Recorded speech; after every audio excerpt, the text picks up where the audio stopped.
Some mistakes are too heavy to carry alone, and some truths arrive when you least expect them. For Everett Rhodes, a wealthy cattle baron living in shadows of his past, that truth comes from a young girl's words. In a forgotten frontier town, Everett has spent decades building his empire while trying to forget the woman he loved and left behind. But when 10-year-old Clara approaches him one evening and says, "Sir, my mum wears a ring just like yours," everything changes. That ring was an heirloom he gave to the only woman who ever captured his heart, a woman he abandoned out of fear. Now, Clara's words force him to confront a painful question. Could this be the daughter he never knew existed? Before we jump back in, tell us where you're tuning in from, and if this story touches you, make sure you're subscribed, because tomorrow I've saved something extra special for you. The morning sun cast long shadows across the weathered porch of the Double R Ranch, where Everett Rhodes sat in his father's old rocking chair, watching steam rise from his coffee cup like ghosts from another time. At 68, his hands still held the calluses of honest work, though most folks in Cedar Ridge knew him better for the weight of his wallet than the strength of his grip. The ranch stretched beyond the horizon in every direction. 30,000 acres of prime grazing land that had made him one of the wealthiest men in 3 counties. Yet wealth, Everett had learned long ago, was a poor companion for breakfast. The screen door creaked behind him as Miguel Vasquez stepped onto the porch, his weathered face already showing the day's first concern. Miguel had been the ranch foreman for 23 years, arriving as a young man with calloused hands and staying to become the closest thing to family Everett had left. Their friendship had grown in the comfortable way of men who understood each other without need for many words. "Boss, we got 3 head missing from the north pasture," Miguel said, settling into the chair beside him. "Tracks suggest they wandered through that gap in the fence we've been meaning to fix." Everett nodded, his eyes still fixed on the distant mountains. "Take Johnson and Carlisle. Check the creek beds first. Cattle always head for water when they're lost." "Already thought of that," Miguel replied with a slight smile. "Sometimes I wonder if you think I'm still that green kid you hired all those years ago." "No," Everett said quietly, "but I remember when we both were green." The 2 men sat in comfortable silence, watching the ranch come alive with the morning's work. Hands emerged from the bunkhouse, their voices carrying across the yard as they discussed the day's tasks. Horses whinnied in the corral, and somewhere in the distance, cattle lowed in response to the approaching feed truck. It was a symphony Everett had heard every morning for 4 decades, yet lately it felt more like an echo of something that used to matter. Inside the main house, the grandfather clock chimed 8 times. The sound drifted through windows that had been opened to catch the cool morning breeze, past furniture that spoke of comfort rather than fashion. This was a home built for living, not for impressing visitors, though precious few visitors had crossed the threshold in recent years. The walls held photographs spanning decades, his parents on their wedding day, him shaking hands with governors and senators, prize bulls and championship ribbons, moments frozen in time that seemed to document a life well lived. But Everett knew better. He knew about the gaps between those photographs, the stories that would never make it onto his walls. The ring on his right hand caught the morning light as he lifted his coffee cup. It was an unusual piece, an ornate silver band embedded with 3 turquoise stones, each carved with intricate patterns that spoke of skilled craftsmanship and deep tradition. Most people assumed it was a family heirloom, and Everett never corrected them. The truth was both simpler and more complicated than that. He'd bought it in Santa Fe 43 years ago, choosing it carefully from a Native American jewelry maker, who'd smiled when Everett described the woman it was meant for. "She must be special," the old craftsman had said, wrapping the ring in soft leather. "This piece chooses its owner. You cannot force such a thing." Everett had been young then, full of certainty about love and the future. He'd been wrong about many things in those days, but not about her. Never about her. "You planning to sit here all morning lost in thought? Or you going to town like you do every Wednesday?" Miguel's voice carried gentle teasing, the kind shared between old friends who'd earned the right to notice each other's habits. "Suppose I better get moving," Everett replied, though he made no immediate move to stand. Wednesday trips to Cedar Ridge had become routine over the years, a chance to check on business interests, visit the bank, maybe stop by Doc Sarah's clinic, to ensure his aging body was keeping up with his stubborn spirit. Mostly, though, it was an excuse to feel connected to something beyond the ranch's borders.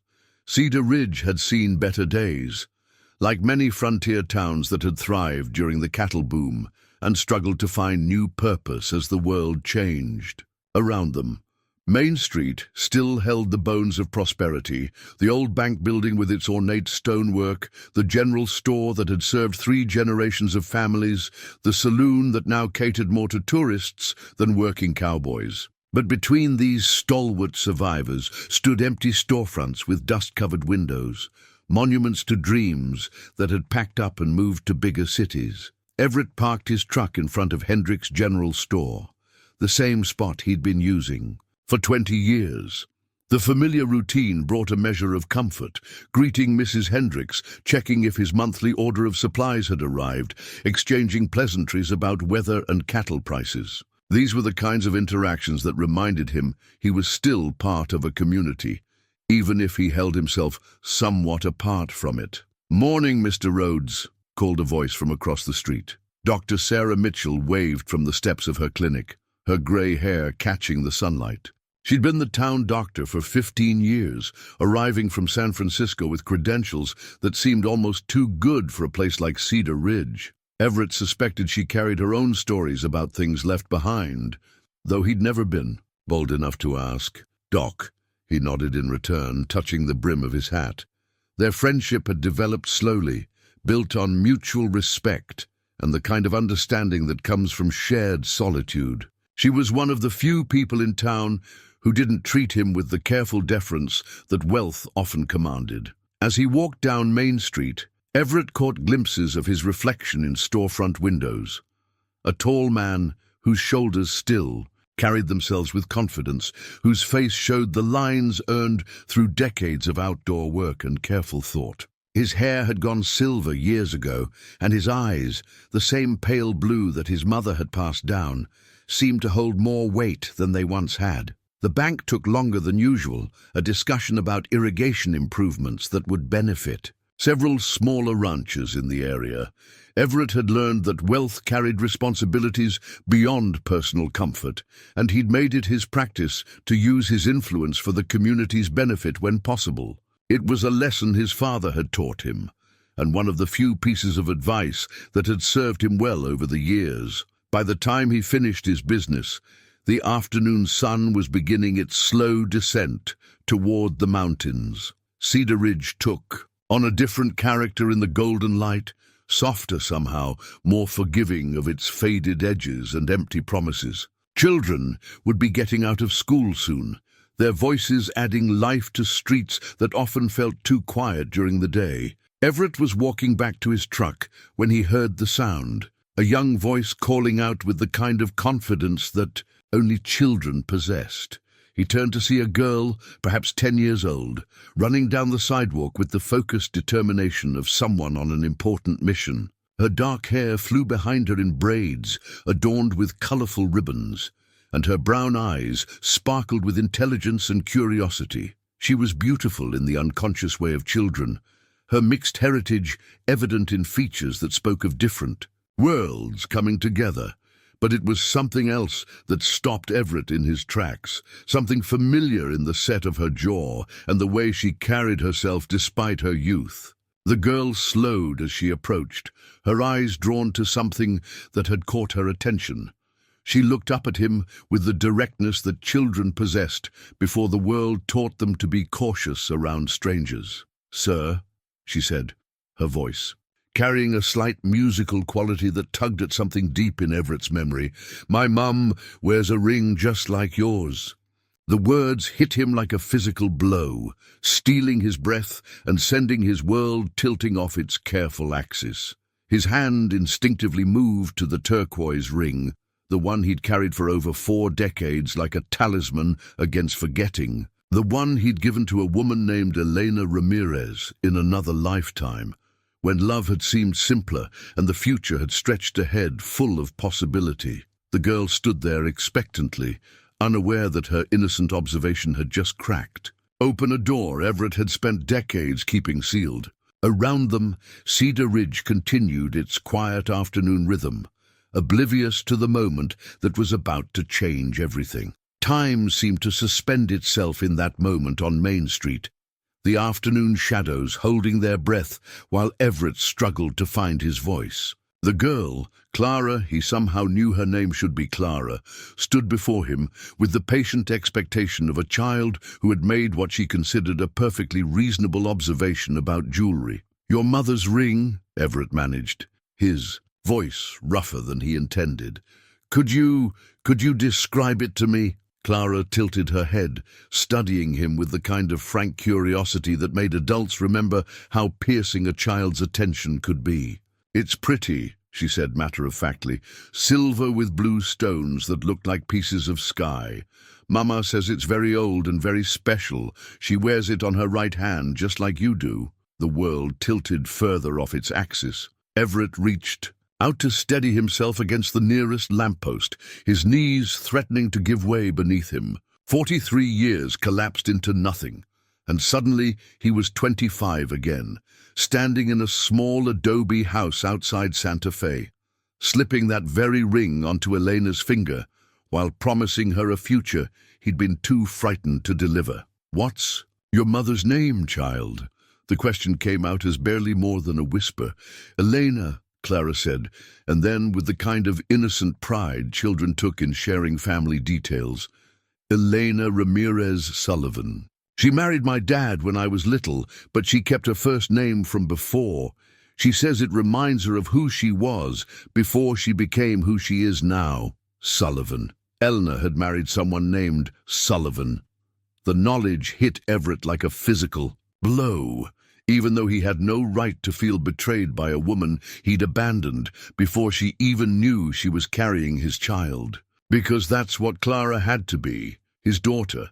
The timeline fit too perfectly, the resemblance was too strong, and that ring was as unique as a fingerprint. "Where do you live, Clara?"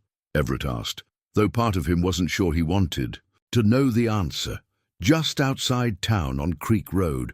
Mama works at the diner most days, and Dad, well, my stepdad, he works construction.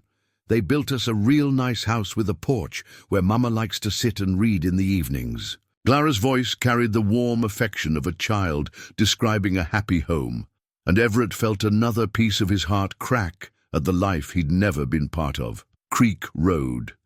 He knew the area. Modest homes populated by working families.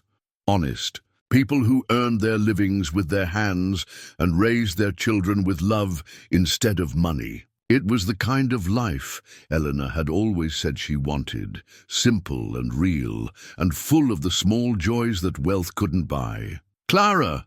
a woman's voice called from down the street, warm but tinged with the slight worry every mother felt when her child wandered too far. "Clara, honey, come along now." The girl turned toward the voice, and Everett felt his breath catch as he saw her profile, the exact curve of Eleanor's nose, the same stubborn set to her jaw that he remembered so well. "That's Mama," Clara said cheerfully. "I better go. She's probably wondering why I stopped to talk to a stranger, but you don't seem like a stranger somehow." Before Everett could respond, Clara was already skipping away, her braids bouncing with each step. He watched her approach a woman who had emerged from Henderson's diner, and even at a distance, Everett's heart recognized the familiar grace of Elena's movements. She was older now, they both were, but time had been kind to her. Her dark hair was shorter than he remembered, touched with threads of silver that caught the afternoon light, and her figure had filled out in the way of women who had borne children and earned their strength through living. Elena looked up as Clara reached her, following her daughter's pointing finger back toward where Everett stood frozen on the sidewalk. Even across the distance, he could see the exact moment when recognition hit her. Her hand flew to her throat, and she took a half-step backward, as if the sight of him was a physical force pushing against her. For a long moment, they stared at each other across 43 years of silence. Two people who had once planned to build a life together and had instead built separate worlds that had just collided through the innocent words of a child. Elena's hand moved instinctively to her right hand, covering the ring that had started this whole revelation, and Everett saw her lips form a single word that the distance between them swallowed before it could reach his ears. But he could read her lips well enough to know she had whispered his name. Clara was tugging on her mother's arm now, clearly asking questions that Elena couldn't answer. Not here, not like this, not with half the town potentially watching their reunion play out. On Main Street, Elena bent down to say something to Clara, then straightened and walked deliberately toward her car, a practical sedan that spoke of careful budgeting and sensible choices. Everett wanted to follow them, wanted to close the distance and demand answers to 4 decades of questions, but his feet seemed rooted to the pavement. What could he possibly say? How could he explain why he'd walked away from the best thing that had ever happened to him? How could he justify the cowardice that had cost him a daughter's childhood and a woman's love? As Elena's car pulled away from the curb, Clara waved at him through the back window with the easy friendliness of childhood. Everett raised his hand in response, the simple gesture feeling like both a greeting and a goodbye. The rest of Cedar Ridge continued its afternoon routine around him. Unaware that his world had just fundamentally shifted, Mrs. Hendricks emerged from her store to water the flowers in the window boxes. A group of teenagers passed by on their way home from school, their laughter echoing off the storefronts. Somewhere in the distance a dog barked and a screen door slammed, normal sounds of a normal day, but nothing would ever be normal again. Everett made his way back to his truck on unsteady legs, his mind reeling with the implications of what had just happened. Clara, his daughter, was living just outside town, with a mother who had somehow managed to build a life without him, and a stepfather who had given her the stability Everett had been too frightened to provide. The drive back to the ranch passed in a blur of familiar scenery that suddenly felt foreign. Every landmark he'd known for decades seemed to mock him with their permanence, while his own foundation had just been shattered by a child's innocent observation. He'd built an empire, accumulated more wealth than he could spend in 3 lifetimes, and earned the respect of everyone who knew his name, but he'd never held his daughter in his arms, or helped her take her first steps, or read her bedtime stories. Miguel was waiting on the porch when Everett pulled up. The older man's face creased with concern as he watched his boss climb slowly from the truck. "You look like you've seen a ghost," Miguel observed, standing as Everett approached the steps. Everett paused at the bottom of the porch stairs, his hand gripping the railing for support. "Maybe I have," he said quietly. "Miguel, how well do you know the folks who live out on Creek Road?" "Some of them. Working people mostly. Good families trying to make honest livings." "Why?" "There's a woman out there named Elena Ramirez Sullivan. She has a daughter named Clara." Miguel's expression shifted subtly, the way it did when he was remembering something important. "I know Elena. She works at Henderson's Diner, has for about 10 years now. Married to Tom Sullivan. He does construction work. Good man from what I hear. The little girl comes into town sometimes with her mother. Pretty child, polite. Why are you asking?" Everett sank into his rocking chair, suddenly feeling every one of his 68 years. "Because 43 years ago, I gave that woman a ring and promised her forever. And this afternoon her daughter told me her mother wears a ring just like mine." The silence that followed was heavy with understanding. Miguel had worked for Everett long enough to know about the carefully guarded spaces in his boss's past, the topics that were never discussed, and the reasons why a wealthy, successful man had never married or had children of his own. Jesus, Everett. Miguel said softly, settling back into his chair.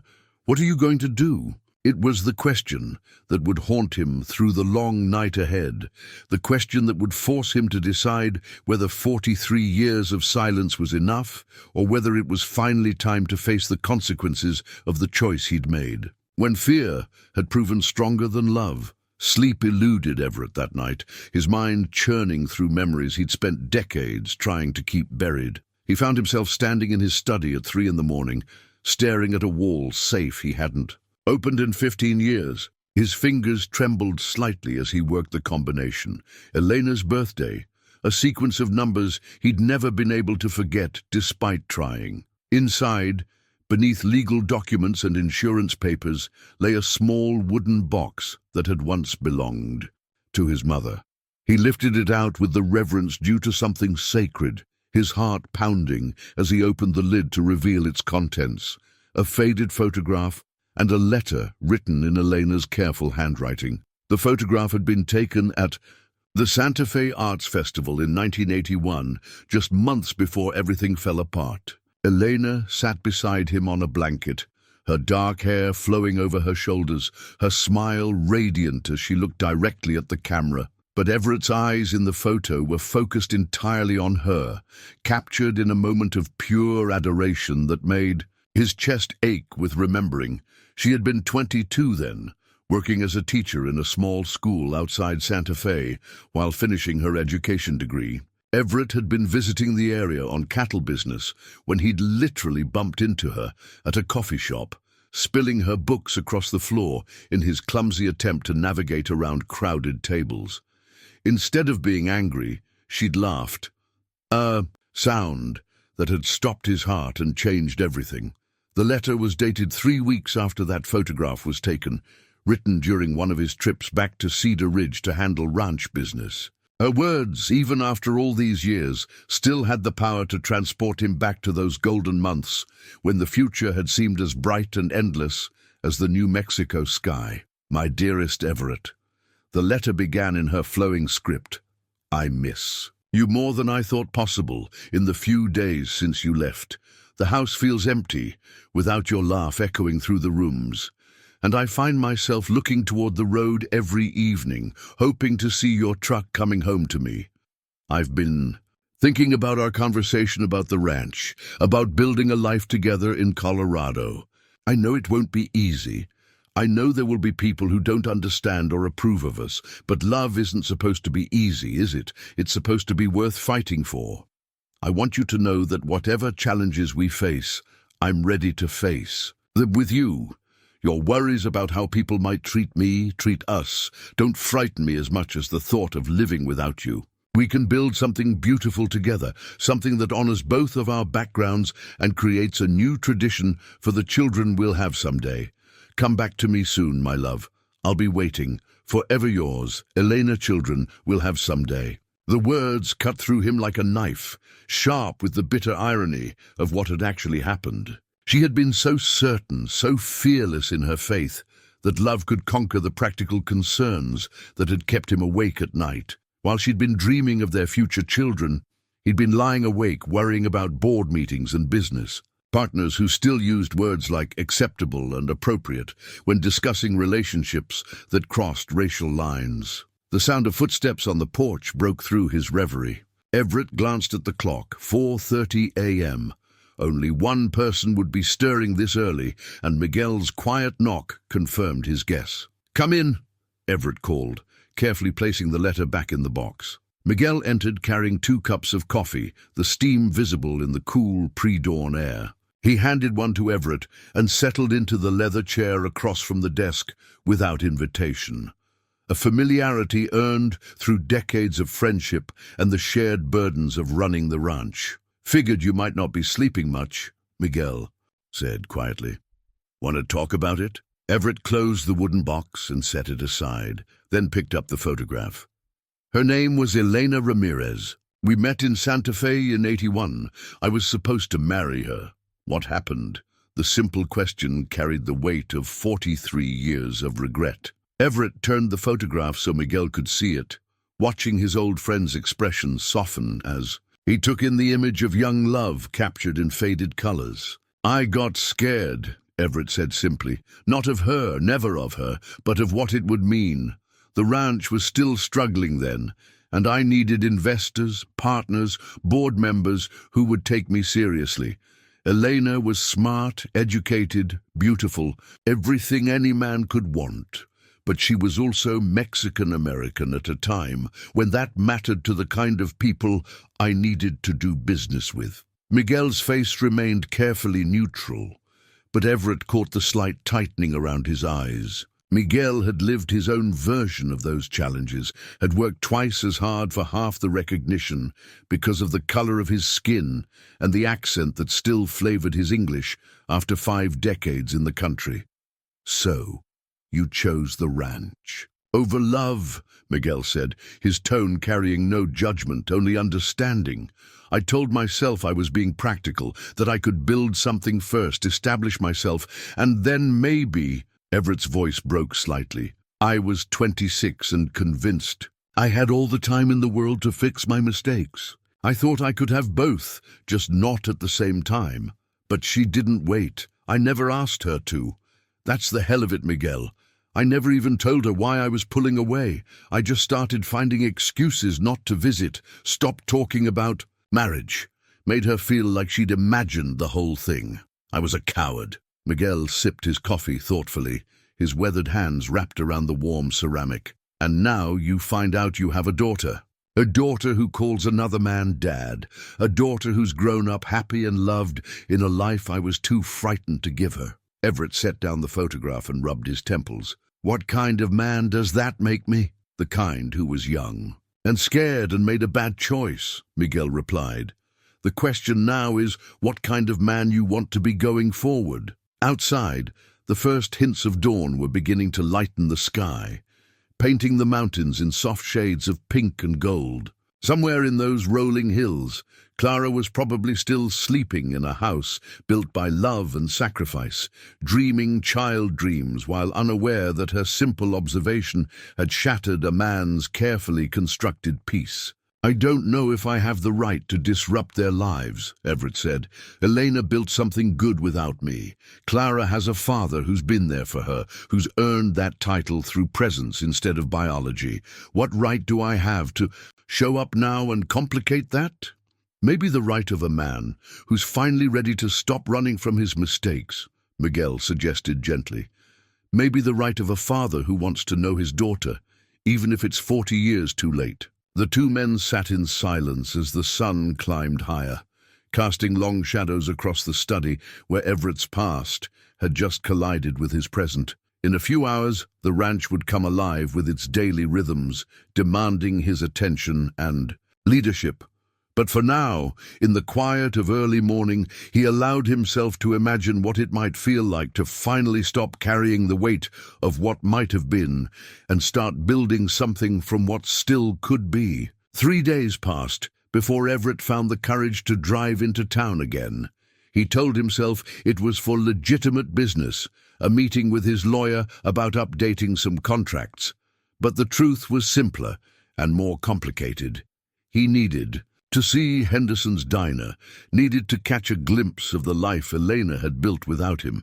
The diner sat on the corner of Main and 2nd Street, a modest building with cheerful yellow paint and red-checkered curtains in the windows. Through the glass, Everett could see the familiar bustle of the lunch crowd, ranchers grabbing quick meals between errands, elderly couples sharing coffee and pie, a few tourists studying maps and guidebooks.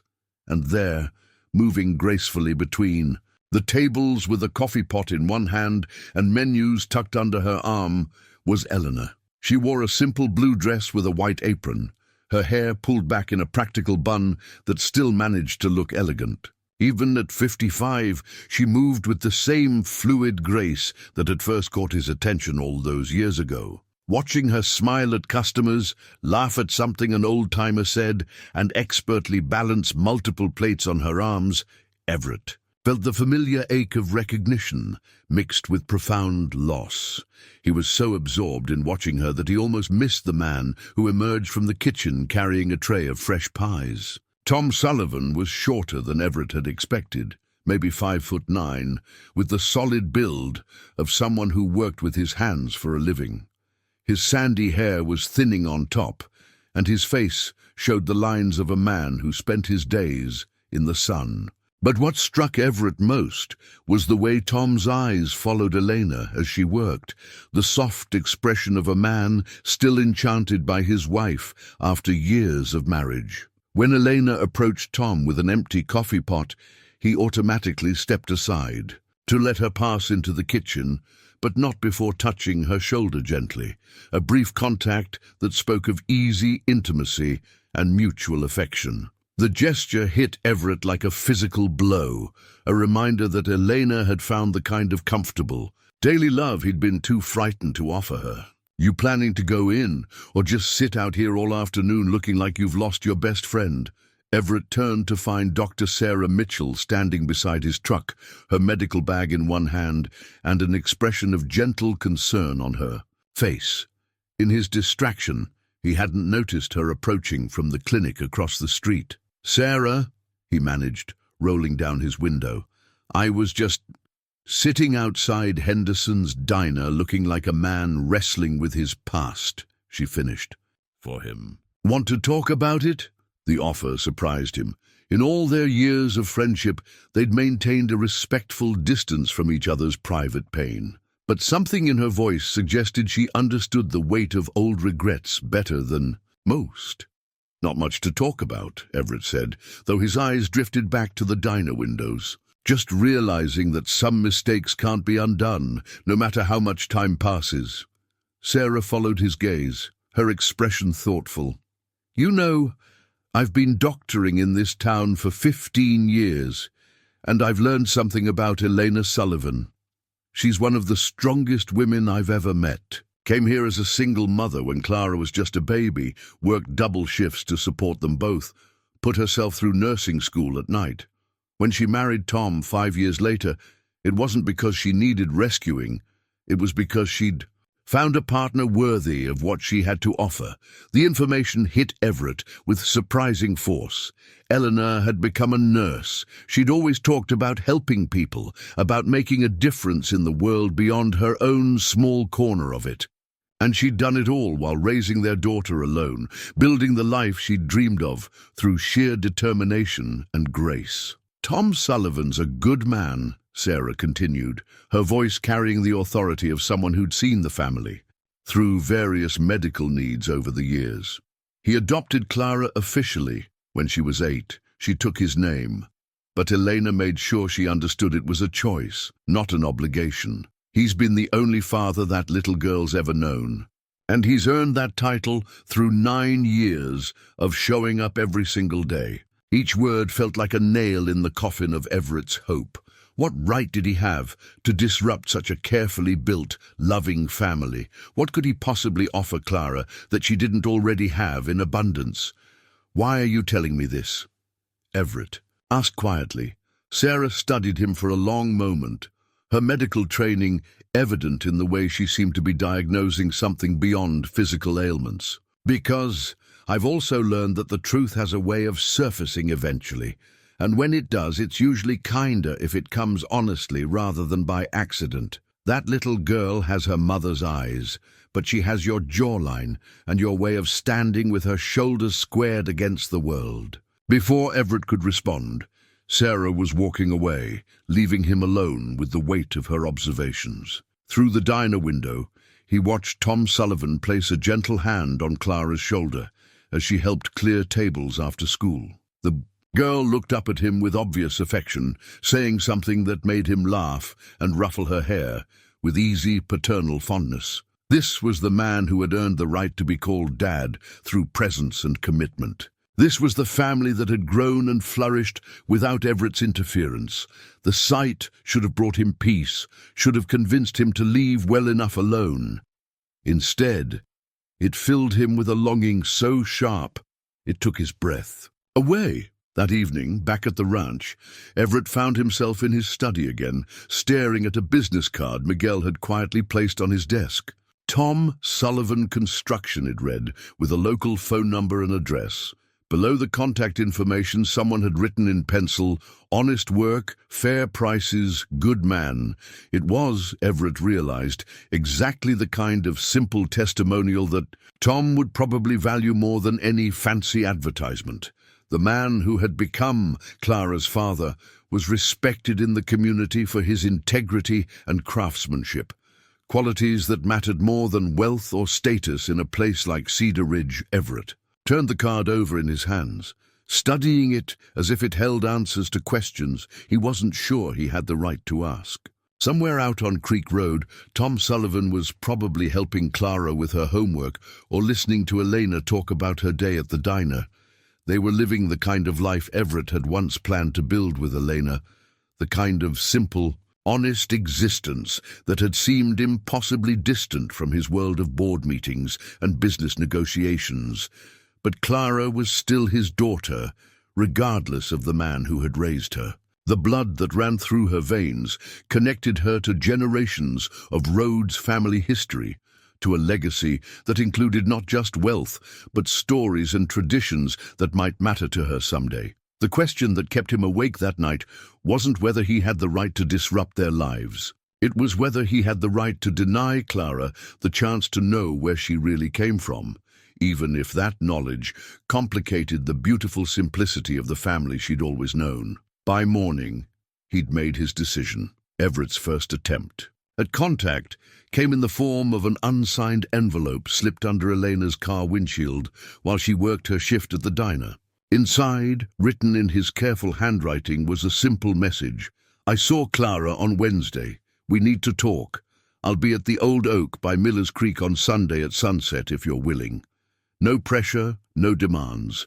Just two people who once knew each other, trying to figure out what happens next. He'd chosen Miller's Creek deliberately. It was the spot where they'd first talked about marriage, where she'd accepted his grandmother's ring under a canopy of stars and cottonwood leaves. If Eleanor came, she'd understand the significance. If she didn't, he'd have his answer about whether the past held any power over the present. Sunday arrived with the kind of crystalline autumn weather that made the Colorado mountains look like a painting. Everett reached the creek an hour early, needing time to steady his nerves and prepare for what might be his only chance to explain 43 years of regret. The Old Oak was exactly as he remembered, massive and patient, its roots drinking from the creek, while its branches reached toward the sky like prayers made of wood and leaf. He was sitting on the fallen log where they'd once shared picnic lunches when he heard footsteps on the path. Elena emerged from the tree line, wearing jeans and a burgundy sweater, her hair loose around her shoulders in a way that made the years collapse between them. But as she drew closer, Everett noticed what he'd missed from his distant observations. At the diner, the slight pallor beneath her olive complexion, the way she moved with just a fraction less energy than he remembered. "Hello, Everett," she said, settling onto the log with careful precision. Her voice carried the same musical quality that had haunted his dreams, though time had added depth and strength to the melody. Elena, her name felt foreign on his tongue. After decades of silence, "Thank you for coming. I wasn't sure you would." "I almost didn't." She stared out at the creek, watching the water catch the last rays of sunlight. "Tom doesn't know I'm here. Clara doesn't know who you are. I've spent 13 years building a life that doesn't include you, and I'm not sure I'm ready to tear down those walls." The honesty in her words cut deep, but Everett had expected no less. Eleanor had never been one to soften difficult truths. "I don't want to tear down anything," he said quietly. "I just need you to know that I never forgot you, never stopped loving you. The choice I made, leaving the way I did, it wasn't because you weren't enough. You were everything, Elena. You were too much for a coward like me to handle." She turned to look at him then, her dark eyes searching his face for something he hoped was still there after all these years. "Do you know what the worst part was? It wasn't the leaving, Everett. It was the silence. If you'd told me you were scared, if you'd explained about the business pressures or the social complications, I could have fought for us. Instead, you..." Just disappeared, leaving me to wonder what I'd done wrong. You did nothing wrong. The words came out more forcefully than he'd intended. Nothing, Elena. I was 26 years old and convinced that I had to choose between love and success. I thought I could build the ranch first, establish myself and then come back for you.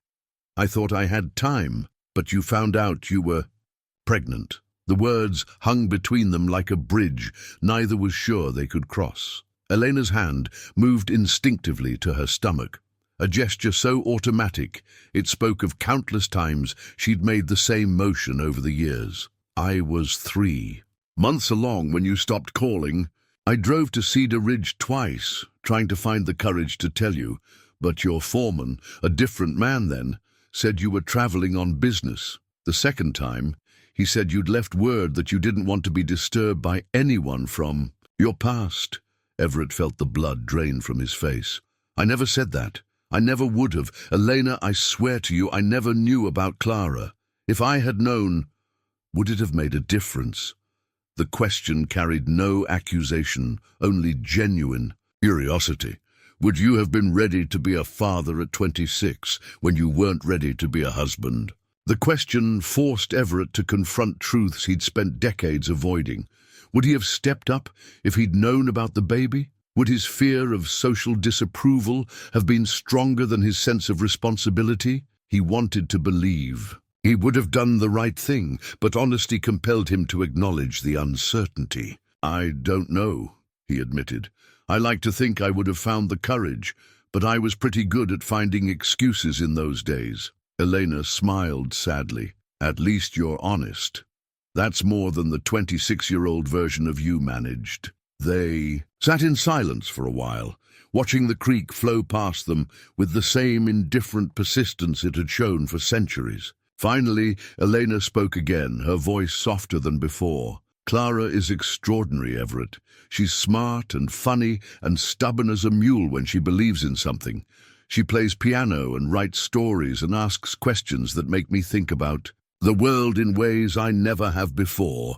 Tom has been her father in every way that matters since she was 3 years old, and she adores him. But she's still mine too, Everett said, the words coming out like a confession. Yes, Eleanor said simply, she is. The acknowledgement hung between them, heavy with implications neither was ready to fully examine. Eleanor reached into her purse and pulled out a folded piece of paper, hesitating before handing it to him. This is why I came tonight, she said, not just because of your note, but because of this. Everett unfolded the paper and felt his world shift again. It was a medical report from Doc Sarah's clinic, dated 2 weeks earlier. The technical language was difficult to parse, but certain phrases jumped out at him. Abnormal cell growth. Further testing recommended. Oncology consultations scheduled. Elena, he breathed, looking up to find her watching him with the kind of calm that came from already having wrestled with difficult news in private. It might be nothing, she said, though her voice carried the careful control of someone who'd already considered the alternatives. But it might not be, and if it's not nothing, then Clara deserves to know about all the family she has in this world, not just the family that raised her. The paper trembled in Everett's hands as the full weight of Elena's words settled over him.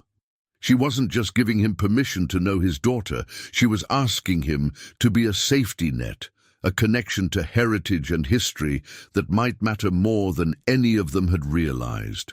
How long have you known? He asked. 2 weeks, long enough to realize that some conversations can't wait for the perfect time. Elena stood, smoothing down her sweater with hands that weren't quite steady. Think about what you want, Everett. Think about what you're ready to offer a 13-year-old girl who's about to have her world complicated by truths she never asked for. As she walked away, leaving him alone with the creek and the gathering darkness, Everett understood that time, the commodity he'd always believed he had in endless supply, had just become the most precious thing in his world. The knock on Everett's door came on a Thursday evening, just as the autumn light was fading behind the mountains. He found Tom Sullivan standing on his porch, hat in hand. his expression carrying the careful neutrality of a man who'd come to deliver difficult news. "Mr. Rhodes," Tom said, his voice steady despite the tension in his shoulders. "I was hoping we could have a conversation." Everett stepped aside to let him in, leading him to the living room where two leather chairs sat positioned near the fireplace. The silence stretched between them as both men settled into their seats, each taking the measure of the other across the space that separated them. Tom Sullivan was younger than Everett had realized, maybe 45, with calloused hands and the kind of honest face that children trusted instinctively.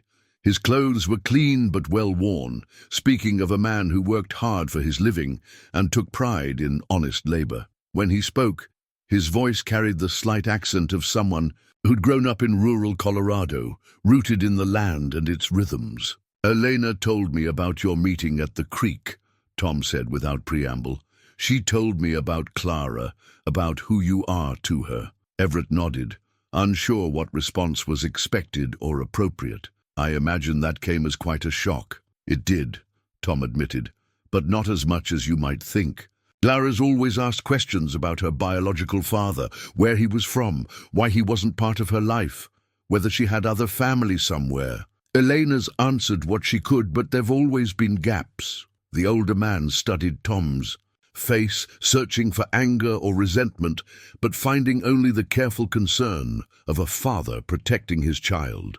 "And what did Elena tell you about those gaps?" "That you were young and scared, and that you made choices based on fear rather than love." Tom's expression softened slightly. "I can understand that kind of fear, Mr. Rhodes. I was 36 when I married Elena, old enough to know that loving someone else's child as your own is the biggest leap of faith a man can make. But Clara made it easy. She was 3 years old and smart as a whip, and she needed a dad who would show up every day. And you have," Everett said quietly. "Elena spoke well of you, said you've been everything Clara needed." "I've tried to be." Tom leaned forward in his chair, his hands clasped together. "But here's the thing, Mr. Rhodes. Lately, Clara's been asking different questions, more specific ones. She found this essay assignment in her backpack last week, something about family heritage, and she's been struggling with how to write about her background when half of it's a mystery to her." Tom reached into his jacket pocket and pulled out a folded piece of paper, smoothing it carefully before handing it to Everett. "Eleanor thought you should see this. It's Clara's first draft." Everett unfolded the paper with hands that weren't entirely steady. The essay was written in the careful cursive of a 13-year-old, with a few crossed-out words and margin notes showing her thought process. "My Family Heritage" by Clara Sullivan. Family heritage is supposed to be about where you come from and the stories that connect you to your ancestors. This assignment is harder for me than for most kids because half of my heritage is a mystery. My mum's side of the family comes from Mexico and New Mexico. My grandmother was a teacher who believed education could change the world, and my grandfather worked in the copper mines to support his family. They taught my mum to be strong and independent, and she passed those lessons on to me. My dad, Tom's family, came from Ireland in the 1800s and settled in Colorado to farm. They were hard-working people who believed in taking care of their neighbors and doing the right thing, even when it was difficult. Tom has taught me those values too, but my biological father is a blank space in my family tree. I know his last name is Rhodes, and that he once lived in this area, but that's all. Sometimes I wonder if I have his eyes or his laugh or his way of thinking about problems. I wonder if there are grandparents or cousins or uncles I've never met. I wonder if there are family traditions or stories or recipes that belong to me, but that I've never learned. I love my family exactly as it is. Tom is my dad in every way that matters, and my mum is the strongest person I know. But I can't help wondering about the other half of who I am, the part that's been missing from my story my whole life. Maybe someday I'll find answers to those questions. Maybe someday I'll understand why my biological father wasn't part of my life, and whether it was because he didn't want to be or because circumstances kept us apart. Until then, I'm grateful for the family I have, and curious about the family I might have. Heritage isn't just about the past, it's about understanding all the pieces that make you who you are. Right now, I'm working with half the puzzle, but I'm still me, still Clara, still loved and still curious about the world and my place in it. Everett finished reading and carefully refolded the paper, his throat tight with emotion. The maturity in Clara's words, the way she'd managed to express longing, without bitterness and curiosity, without accusation, spoke of a young woman who'd been raised with wisdom and love. "She's remarkable," he said finally. "She is," Tom agreed, "and she deserves to have her questions answered, if that's possible." Elena and I talked about it for a long time after she came back from the creek. We both think Clara's old enough to handle the truth, whatever that truth might be. "What are you asking me to do?" Tom was quiet for a long moment, staring into the fireplace, where Everett had built a small fire against the evening chill. When he spoke, his voice carried the weight of a decision that hadn't come easily. "Elena's scared about the medical tests, though she's trying not to show it. Clara's getting older, asking harder questions, and she deserves to know about all the family she has in this world.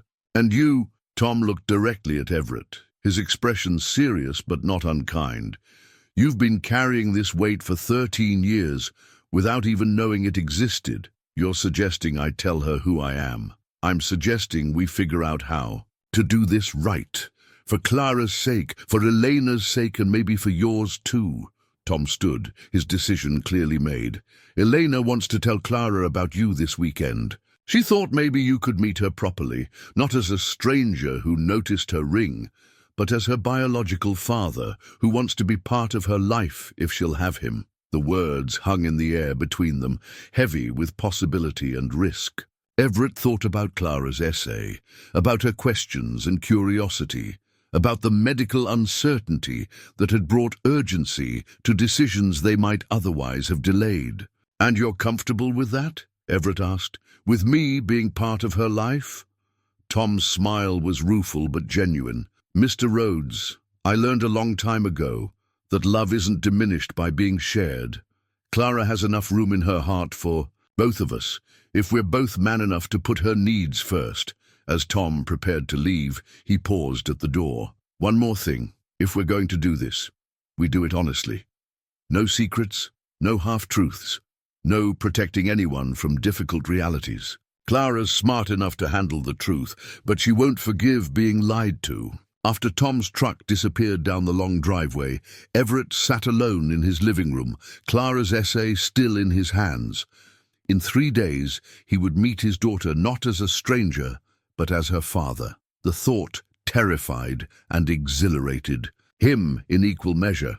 For the first time in 43 years, Everett Rhodes was going to have the chance to choose love over fear. The meeting was set for Saturday afternoon at Elena's house on Creek Road. Everett arrived precisely at 2 o'clock, carrying a small wrapped package and a heart full of equal parts hope and terror. The house was exactly what he'd expected. Modest but well-maintained, with a wraparound porch and flower boxes that spoke of love and attention to detail. Elena answered the door, wearing a simple green dress that brought out the color of her eyes. Behind her, Clara stood in the living room, her posture straight but her expression curious rather than apprehensive. Tom sat in an armchair near the window, his presence reassuring rather than territorial. "Clara," Elena said gently, "I'd like you to meet someone important. This is Everett Rhodes, your biological father." Everett watched his daughter's face carefully, seeing surprise flicker across her features before settling into thoughtful consideration. She didn't run to him or recoil from him. She simply studied him with the same direct gaze she'd used when commenting on his ring. "You're really my father?" Clara asked, her voice steady. "The one I wrote about in my essay?" "I am," Everett said, his voice rougher with emotion than he'd intended. "And I'm sorry it's taken so long for us to meet properly." Clara nodded slowly, then moved closer to examine his face with the frank curiosity of youth. "I can see it now. We have the same chin and the same way of standing with our shoulders back." She paused, then asked the question he'd been dreading. "Why weren't you there when I was little?" The directness of it, the lack of accusation in her tone, somehow made it harder to answer than if she'd been angry. Everett glanced at Elena, who nodded encouragingly. "Because I was young and scared," he said honestly. "I loved your mother very much, but I was afraid of what other people might think about us being together, and I made the terrible mistake of walking away instead of fighting. For what mattered most? Did you know about me?" "No," Everett said firmly. "I didn't know you existed until I saw you last week. If I had known—" He stopped, realizing that promises about what he might have done differently were worthless now. "I can't change the past, Clara, but I'd like to be part of your future if you're willing to let me." Clara considered this with the seriousness of someone far older than her 13 years. "What does that mean exactly, being part of my future?" It was Tom who answered, his voice gentle but clear. "It means you'd have two dads who love you instead of just one. It means learning about the Rhodes family history and maybe spending time at the ranch. It means having more family to care about you and support you as you grow up." "And you're okay with that?" Clara asked Tom directly. "More than okay," Tom replied. "I've been your dad for 10 years, and that's not going to change. But there's room in this family for more love, not less." Elena had been quiet during this exchange, but now she moved to sit beside Clara on the couch. "There's something else we need to tell you," she said, her voice carrying a weight that made everyone in the room pay closer attention. She reached into a small wooden box on the coffee table and pulled out a ring. Not the turquoise one Everett had given her, but a second ring, simpler but equally beautiful. A gold band with a single small diamond, clearly a wedding ring. "I need to tell you both something I've never told anyone," Eleanor said, looking first at Clara, then at Everett. "About what really happened all those years ago." Everett felt a chill of premonition. "Elena, let me finish," she said quietly. "Clara deserves to know the whole truth, and so do you." She turned the ring over in her hands, her expression distant with memory. "Everett, you said you never knew about Clara, and I believe you, but I want you to know I tried to find you. When Clara was 6 months old, I drove to Cedar Ridge and went to your ranch." The room fell completely silent. Everett stared at Elena, his mind struggling to process what she was saying. "I spoke to your foreman, Miguel, I think his name was. I told him who I was, said I had important news for you. He went into the house to get you, but when he came back he said you weren't available. He gave me this." Elena held up the simple gold ring. "He said you'd asked him to give it to me as a goodbye gift, along with a message." Everett's blood ran cold.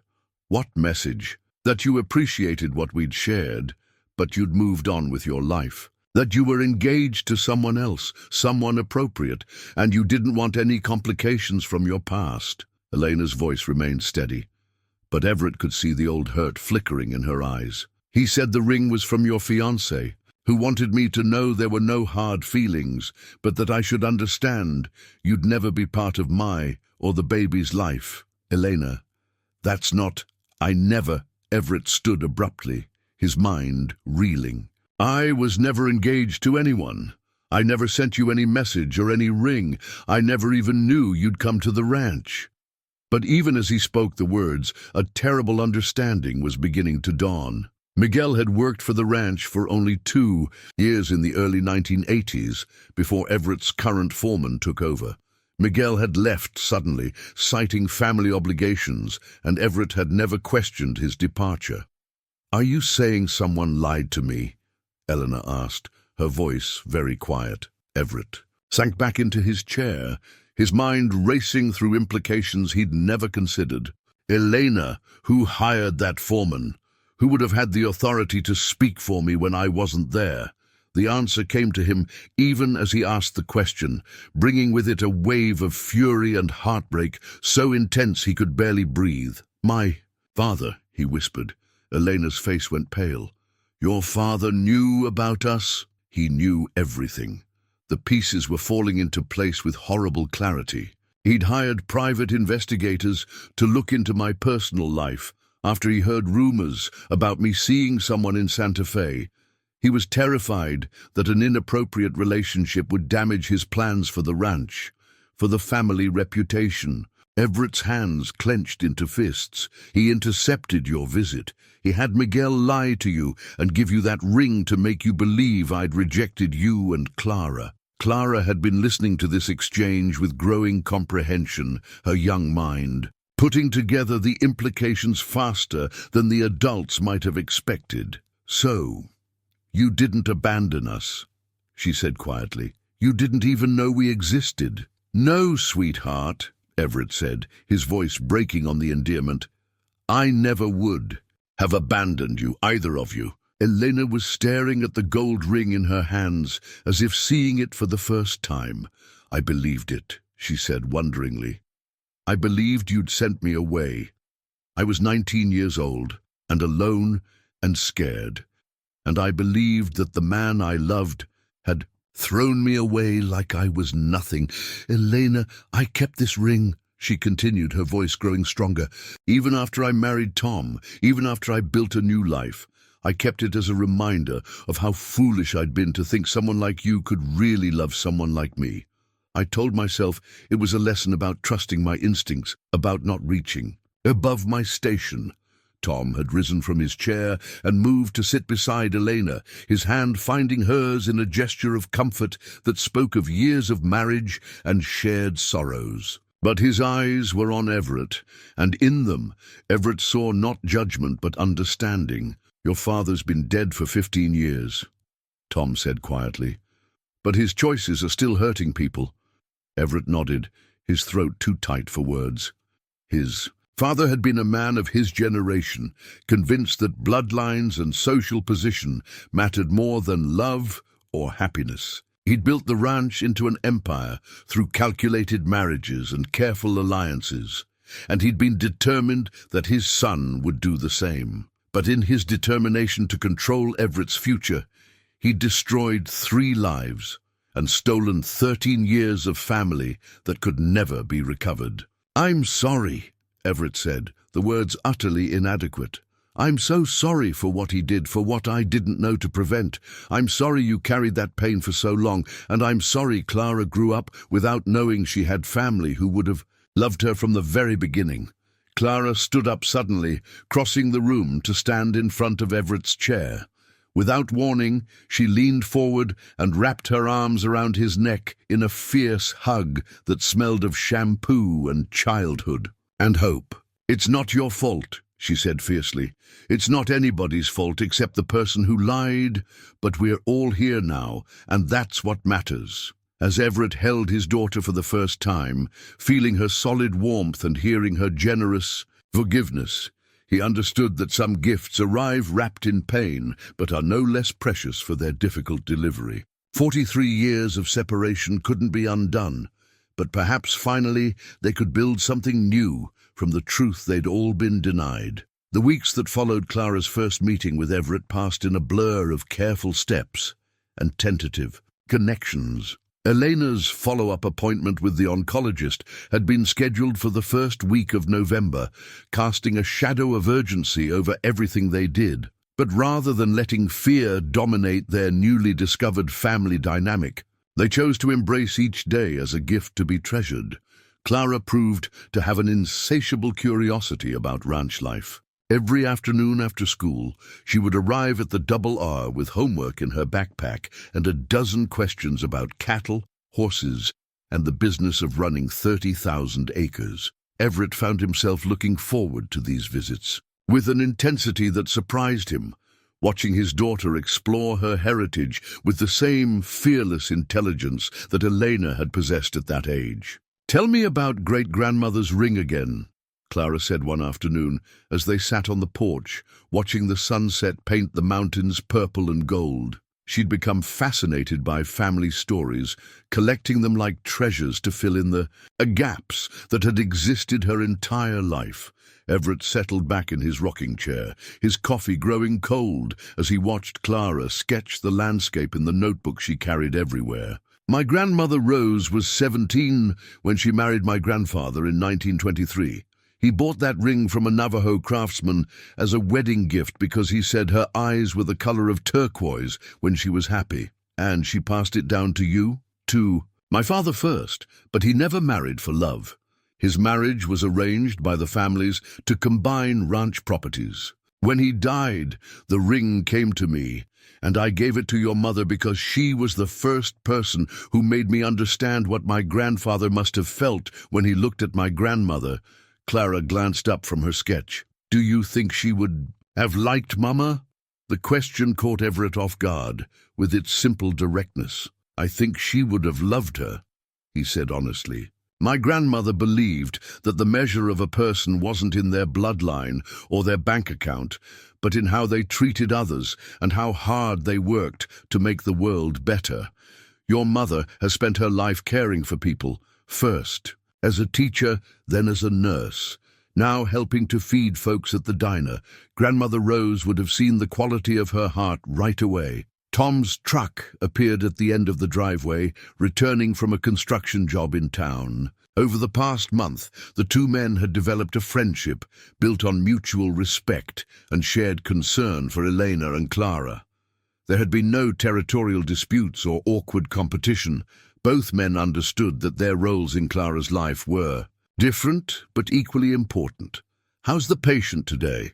Tom asked as he joined them on the porch, settling into the chair Miguel usually occupied. Restless, Everett replied. She finished her homework in 20 minutes and has been sketching everything in sight. I think she's nervous about tomorrow. Tomorrow was the day Eleanor would receive the results of her additional tests. The waiting had been difficult for everyone, but Clara had handled the uncertainty with a maturity that spoke of a young woman who'd learned early that life didn't always follow simple plans. Where is Mama? Clara asked, looking toward the house. Inside with Miguel's wife, going through old photo albums, Tom said. Carmen brought over pictures of her family in Mexico. And your mother's been sharing stories about her grandmother. Everett felt a flutter of concern.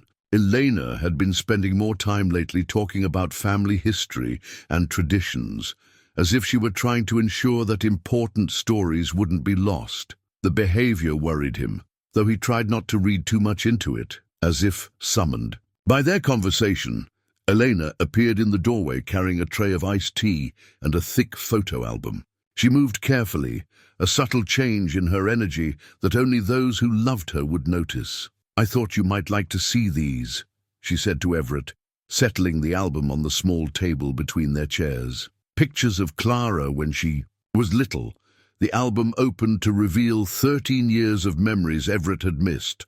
Clara's first birthday, her first day of school, Christmas mornings, family vacations, and countless ordinary moments that had shaped the young woman sitting beside him. Each photograph was like a small knife to his heart, a reminder of experiences he could never recover. But there was joy mixed with the pain. Clara as a toddler, grinning with chocolate cake smeared across her face. Clara at 5, dressed as a princess for Halloween, with Elena laughing beside her. Clara at 8, proudly displaying a missing front tooth while Tom helped her build a treehouse in their backyard. She was a beautiful child, Everett said softly, his finger tracing the edge of a photo showing Clara at 10, sitting at a piano with her hands poised above the keys. She still is, Elena replied, reaching over to squeeze Clara's hand. Inside and out, they spent the evening sharing stories and filling in gaps, creating a new kind of family album made of words and memories rather than photographs. As the sun disappeared behind the mountains and the first stars appeared in the darkening sky, Carmen Vasquez joined them with her husband Miguel. And suddenly, the porch was full of voices and laughter and the comfortable chaos of people who cared about each other. It was Clara who suggested taking a photograph of their own. We should document this, she said, with the practical wisdom that continually surprised the adults around her. Future Clara will want to remember what it felt like when all the pieces of her family finally came together. Elena produced a camera, From her purse, she'd been taking more pictures lately, Everett had noticed, as if she were trying to capture every moment for safekeeping. They arranged themselves on the porch steps, with Everett and Elena flanking Clara in the center, Tom's hand resting protectively on Clara's shoulder, while Miguel and Carmen stood behind them like the extended family they'd become. The cameras' flash illuminated their faces in the gathering darkness, preserving a moment that felt both precious and fragile. Looking at the resulting image later, Everett would think it captured something essential about what they'd built. Not a traditional family, but something uniquely their own, held together by love that had survived separation and silence and betrayal. After the Vasquez family returned to their own home, and Clara had reluctantly agreed to go back to town with Tom and Elena for school the next day, Everett found himself alone, with thoughts that had been building for weeks. The revelation about his father's interference had shattered something fundamental in his understanding of his own life. For 43 years, he'd carried the guilt of abandoning Elena and Clara, had built his identity around the belief that he'd been too cowardly to choose love over social expectations. Learning that the choice had been stolen from him by his father's manipulation had left him feeling unmoored, uncertain about who he really was, if not the man who'd walked away from everything that mattered. He'd spent hours that week going through his father's papers, looking for evidence of the deception that had cost them all so much. What he'd found was worse than he'd imagined. Detailed reports from private investigators tracking Elena's pregnancy, documentation of the lies told to keep her away, even a receipt for the ring his father had purchased to make the deception. More convincing, his father had orchestrated the entire separation with the calculating precision of a military campaign, convinced that he was protecting the family name and securing Everett's future. The thoroughness of it, the casual cruelty of treating Elena and Clara as obstacles to be removed rather than people deserving of truth and dignity, had filled Everett with a rage that had taken days to process. But anger, he'd discovered, was a luxury he couldn't afford. Elena was facing a medical crisis that demanded all their emotional energy, and Clara needed stability, not more upheaval. The past couldn't be changed, but the future was still theirs to shape. The sound of a car in the driveway interrupted his brooding. Elena's sedan appeared in the circle of light cast by the porch lamp, and she emerged looking tired but determined. "I thought you went home," Everett said, rising to meet her at the bottom of the porch steps. "I did, but I couldn't sleep, and there's something I need to say before tomorrow." Elena climbed the steps slowly, accepting his offered hand for support. "Something I need you to understand before we get the test results." They settled into the familiar chairs where they'd spent so many evenings talking through the complexities of their situation. Elena was quiet for a long moment, her hands folded in her lap as she gathered her thoughts. "I've been thinking about time," she said finally, "about how much we've lost and how much we might have left. Tomorrow, we'll know more about what we're facing. But tonight, I want you to know something." Everett waited, recognizing the careful way she was choosing her words. "I forgive you," Elena said simply, "for not fighting harder for us back then, for not finding a way around your father's interference, for all the ways you think you failed us. I forgive you, and I need you to forgive yourself." The words hit him harder than any accusation could have. "Elena, let me finish," she said gently. "We can't change what happened, but we can choose what happens next. If tomorrow brings bad news, I want to face it as a family, all of us together. If it brings good news, I want to celebrate it the same way. But either way, I need to know you're not carrying guilt that belongs to a dead man who made choices that were never yours to make." As they sat together in the darkness, sharing a silence that felt both peaceful and charged with possibility, Everett understood that tomorrow would mark more than just the delivery of test results. It would be the moment when they finally stepped fully into the future they were building together, whatever that future might hold. The photograph Clara had insisted on taking sat propped against Elena's purse on the small table between them. 6 People who'd found each other across years and mistakes and deliberate deceptions, choosing to become family not because blood demanded it, but because love made it possible. Tomorrow, they would face whatever came next together.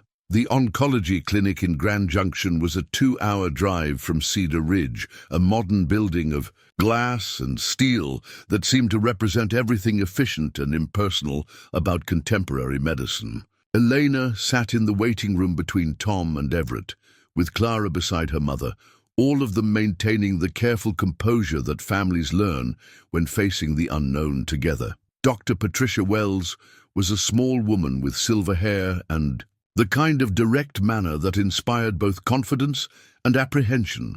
She invited them into her office with a professional smile that revealed nothing, gesturing toward chairs arranged in a semicircle facing her desk. "Elena," Dr. Wells began, opening a thick file, "I want to start by saying that you've been incredibly brave throughout this process. The tests we've run have been comprehensive, and I know the waiting has been difficult." Everett found himself holding his breath, his hand moving instinctively to cover Eleanor's where it rested on the chair arm. Across from them, Tom had placed his arm around Clara's shoulders, and she leaned into him with the trust of a daughter who'd learned that her father would always be there to catch her when she fell. "The good news," Dr. Wells continued, "is that the abnormal cells we found are not malignant. You don't have cancer, Elena." The relief that flooded the room was almost tangible. Elena's hand squeezed Everett so tightly he could feel her wedding ring pressing into his palm, while Tom closed his eyes briefly in thanksgiving.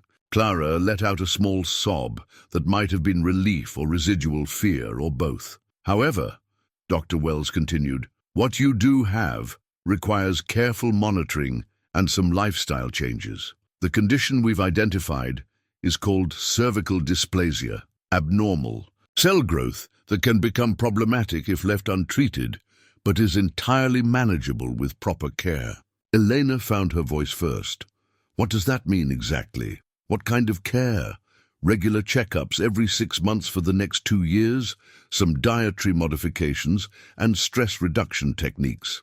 The dysplasia appears to be related to factors we can control: nutrition, exercise, and yes, emotional well-being."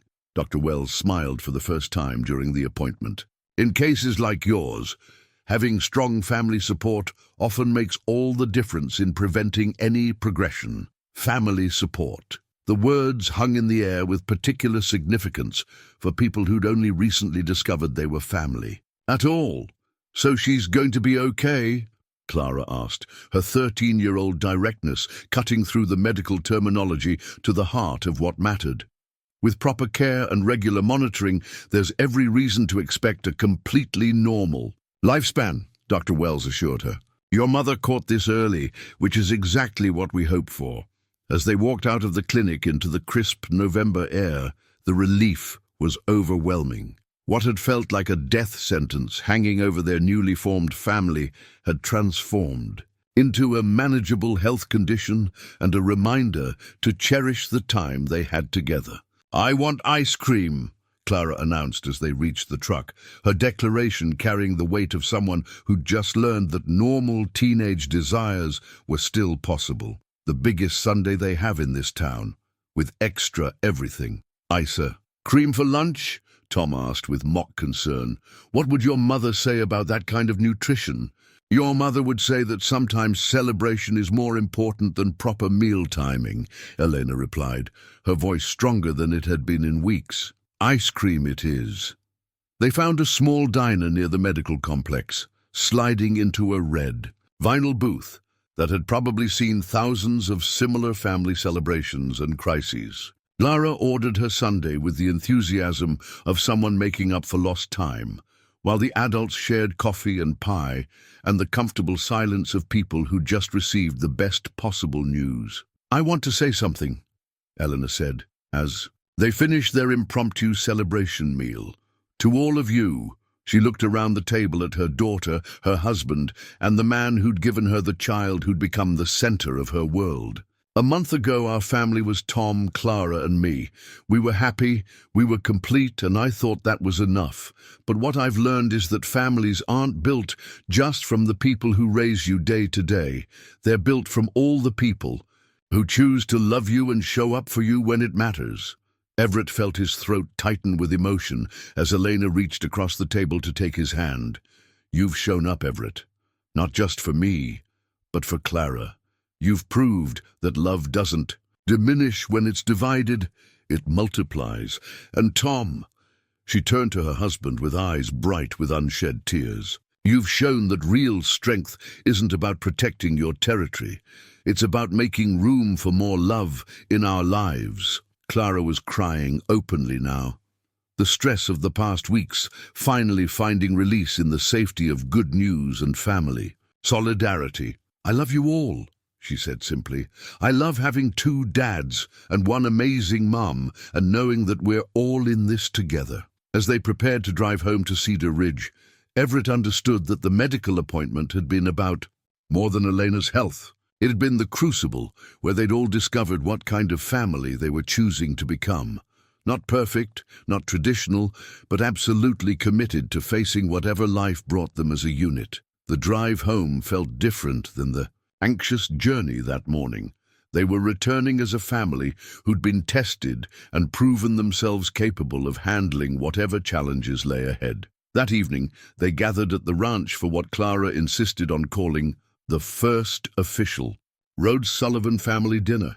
She'd spent the afternoon helping Carmen Vasquez prepare Elena's favorite meal, chicken mole with handmade tortillas, while the men worked together to set up tables on the wide front porch so they could eat under the stars. As the sun set behind the mountains, painting the sky in shades of rose and gold, Everett looked around the table at the faces illuminated by the soft glow of lanterns. Carmen and Miguel had joined them, along with Dr. Sarah Mitchell, who'd become an unofficial family member through her years of caring for them all. It was exactly the kind of gathering Everett had imagined when he was young, and thought he understood what family meant. I have something for you, Everett said to Clara, as Carmen began clearing the dinner plates. He reached into his jacket pocket and pulled out a small velvet box, his hands trembling slightly as he placed it in front of his daughter. Clara opened the box to reveal a delicate gold chain, holding a small pendant, a miniature version of the turquoise ring that had started their whole journey. Her eyes widened as she lifted it carefully from its cushioned bed. It's beautiful, she breathed. Did you have it made? Your great-grandmother Rose had it commissioned when my grandmother died, Everett explained. The pendant contains a tiny piece of the original ring stone. She said it was meant to be passed down to the first daughter born into the Rhodes family. His voice grew husky with emotion. You're that daughter, Clara. You're the one she was waiting for. Elena helped Clara fasten the chain around her neck, both women's eyes bright with tears. The pendant settled against Clara's collarbone like it had always belonged there, completing a circle that had been broken for too many years. There's something else, Tom said, his voice carrying the careful weight of a man about to make an important announcement. He reached into his shirt pocket and pulled out a folded document. Clara, your mom and I have been talking, and we want to know how you'd feel about making some changes to our family structure. Clara looked between her parents with curiosity and slight apprehension. What kind of changes? Eleanor took her daughter's hand gently. We're thinking about officially adding Rhodes to your name if you want it. Not taking anything away from who you are, but adding to it. Clara Sullivan Rhodes. It would make your connection to both families legally clear. And, Tom continued, we'd like to ask Everett if he'd be willing to become your legal guardian alongside us, not instead of us but with us, so that if anything ever happens to your mom and me, you'd have someone who shares your blood looking out for you. Everett felt the words hit him like a physical force. The legal guardianship would give him official standing in Clara's life. But more than that, it would represent Tom and Elena's complete trust in his commitment to their daughter. Would you want that? Clara asked Everett directly. To be legally responsible for me? More than anything, Everett replied, without hesitation. But only if you want it too. This has to be your choice, Clara, all of it. Clara was quiet for a long moment, her fingers playing with her new pendant as she considered the weight of what was being offered. When she spoke, her voice carried the wisdom of someone who'd learned early that families came in many forms. I think Great-Grandmother Rose would like knowing that her pendant is being worn by someone who has two dads who love her and a mum who's strong enough to bring everyone together, she said finally. And I think I'd like being Clara Sullivan Rhodes. It tells the whole story of who I am. The paperwork was completed the following Monday at the courthouse in Grand Junction, with Judge Martinez, an old friend of Elena's family, presiding over the brief ceremony. As they signed the documents that would make their family structure legally recognized, Everett thought about the letter Elena had written him 43 years earlier, about building something beautiful together that honored both of their backgrounds. This wasn't the life any of them had originally planned, but it was something uniquely their own. A family built not just from blood or marriage, but from the deliberate choice to love each other through complexity and uncertainty. Miguel served as witness to the signing, his weathered face creased with satisfaction as he watched his longtime boss finally step fully into the role of father and family man. Your grandmother would be proud, he told Everett quietly as they left the courthouse. She always said the best things in life were worth waiting for. That night, as they celebrated with cake from Henderson's Diner and sparkling cider in wine, glasses, Clara stood up to make a toast with the poise of someone far older than her 13 years. To our weird, wonderful family, she said, raising her glass toward the others gathered around the kitchen table. To second chances and new beginnings and people who show up when it matters. To having enough love to go around, even when it comes in unexpected packages. As glasses clinked together around the table, Everett felt something settle deep in his chest. A peace he'd been seeking for 43 years without knowing what it was. He was no longer the man who'd walked away from love out of fear. He was Clara's father, Eleanor's friend, Tom's partner in raising an extraordinary young woman. He was, finally and completely, home. 5 years later, the graduation party spilled from the ranch house onto the wide front porch, where Everett had spent so many mornings watching the sun rise over his mountains. Clara, now 18 and bearing the name Clara Sullivan Rhodes with obvious pride, moved through the crowd of family and friends with the confident grace of a young woman who'd grown up knowing exactly who she was and where she belonged. The high school diploma in her hand represented more than academic achievement. It was a symbol of the stable, loving environment that 3 adults had worked together to create. Valedictorian of her class, with early admission to Colorado State University, where she planned to study veterinary medicine, Clara had become everything Everett had hoped for in a daughter and more than he'd dared to dream. She looks like you when you're proud of something, Eleanor said, settling into the rocking chair beside him. At 60, she moved with the careful grace of someone who'd learned to take care of herself, her quarterly medical checkups consistently clean for 5 years running. The silver in her dark hair caught the afternoon light as she watched their daughter pose for photographs with friends who'd become like family over the years. She looks like you when she's determined to change the world, Everett replied, his voice warm with affection. At 73, he'd discovered that grandfatherly feelings could arrive whether or not one had been a grandfather in the traditional sense. Watching Clara grow up had been like witnessing a daily miracle of potential becoming reality. Tom appeared on the porch carrying a tray of cold drinks, his movements showing the slight stiffness that came from 20 years in construction, but his smile as bright as ever. The photographer wants to get a family picture before everyone heads home, he announced. Clara specifically requested all the parents together for her graduation album. The photograph that resulted would later sit on mantels in 3 different homes. Clara flanked by Tom and Eleanor on one side, Everett on the other, all of them beaming with the pride of people who'd built something beautiful against considerable odds. But the real treasure was what couldn't be captured in the image. The easy familiarity between people who'd learned to navigate the complexities of love without keeping score. As the party wound down and guests began departing, Clara found Everett in his study, looking at the wall where he'd hung the photographs from her childhood, alongside newer images documenting the family they'd become. School plays and ranch work, family dinners and quiet moments. 5 years of memories that had filled the spaces left empty by the 13 years they'd lost. "I want to show you something," Clara said, settling into the chair across from his desk. She pulled a folded paper from her graduation cap, the valedictory speech. She'd delivered that morning to a packed auditorium. "Read the part about family," she suggested, pointing to a section near the end. Everett put on his reading glasses and found the passage she'd indicated.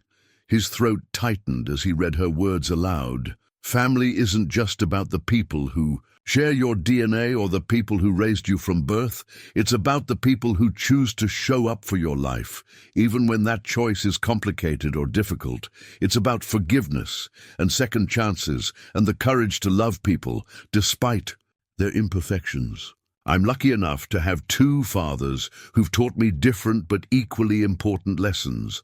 One taught me the value of hard work and daily presence, of being someone others can count on no matter what. The other taught me that it's never too late to choose love over fear, that sometimes the most powerful thing you can do is admit your mistakes and spend the rest of your life making amends. Together, they've shown me that families can be built in many ways, but the strongest ones are held together by the deliberate choice to keep loving each other, especially when it's not easy." Everett removed his glasses and wiped his eyes without embarrassment.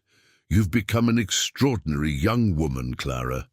I'm proud to be your father." "Both kinds," Clara said with a grin that reminded him achingly of Elena at 18. "The biological kind and the earned kind." As evening settled over the ranch, the 3 adults found themselves back on the porch where so many important conversations had taken place. Clara had gone into town with friends for a graduation celebration, and the quiet felt both peaceful and full of possibility. "She's going to change the world," Elena said, her voice carrying the conviction of someone who'd watched their daughter tackle every challenge with determination and grace. "She already has," Tom replied, reaching for Elena's hand, in the gesture that had become natural over 17 years of marriage. "She brought us all together." Everett thought about the chain of events that had started with a child's innocent observation about a ring, how a moment of recognition on a dusty street had led to 5 years of Sunday dinners and shared holidays, of watching Clara grow from a curious 13-year-old into a confident young woman ready to take on the world. His father had been wrong about almost everything that mattered. Love didn't weaken when it crossed cultural lines. It grew stronger. Families weren't diminished by complexity, they were enriched by it. And second chances, when handled with wisdom and humility, could heal wounds that seemed too deep for mending. As the last light faded behind the mountains, Everett understood that he'd finally built the life he'd been too frightened to claim at 26. It looked different than he'd imagined, messier, more complicated, but infinitely richer than anything he could have planned. Tomorrow, Clara would begin preparing for her first semester of college. Tom and Elena would continue building their life together while making room for the extended family they'd welcomed. And Everett would wake up in a house that no longer echoed with loneliness, but rang with the laughter of people who'd chosen to love him despite his past mistakes. Some gifts he'd learned arrive wrapped in loss and regret, but prove to be exactly what the heart has been waiting for. In a dusty frontier town, where the past seemed to linger in every shadow, 3 adults and 1 remarkable young woman had proved that it's never too late to choose love over fear, and that the best families are built not from perfection, but from the courage to keep trying to do better. The ring on his right hand caught the starlight as he lifted his coffee cup one last time, its turquoise stones holding all the promises he'd finally learned how to keep.